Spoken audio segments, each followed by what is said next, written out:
তারপর please please তোমার makeup আইলাইট বক্সটা দেখো, এটা মানে একটু খোলা। এই যে প্রথমে আমি টিস্যু পেপার রাখি, সব দেখাবো আস্তে সব দেখাবো তোমাদেরকে। কিন্তু এই ভিডিওতে যদি 20টা বা 30টা লাইক আসে তাহলে তোমাদেরকে আরেকটা ব্লগ দেবো, ব্লগ দেওয়ার। এইটা একটা ছুরি, এটা আমার থেকে 40-40টা আমার থেকে 30টা নিয়েছে, এটা থেকে 30টা দাম সব দাম সব এডমি করা। আর গাইস একটা চাবির তোড়া, সেটা আমারটা নিয়েছিল 30 টাকা চেয়েছিলাম, 20 টাকা দিয়ে নিচ্ছি। আর এই হলো একটা এটা কি একটা ছোট, এটা 20 টাকা।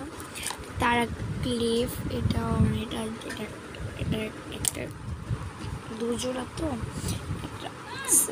আর এটা হলো এটা এটা এটা 20 টাকা রেখেছে। এগুলো আমার একটা ক্লিপ দুটো, মানে এগুলো একটা ডেট করেছি ভিতরে আছে, আর এটার ভিতরে নাই, আর এটার ভিতরে আছে আমার white tip. Tata bye by.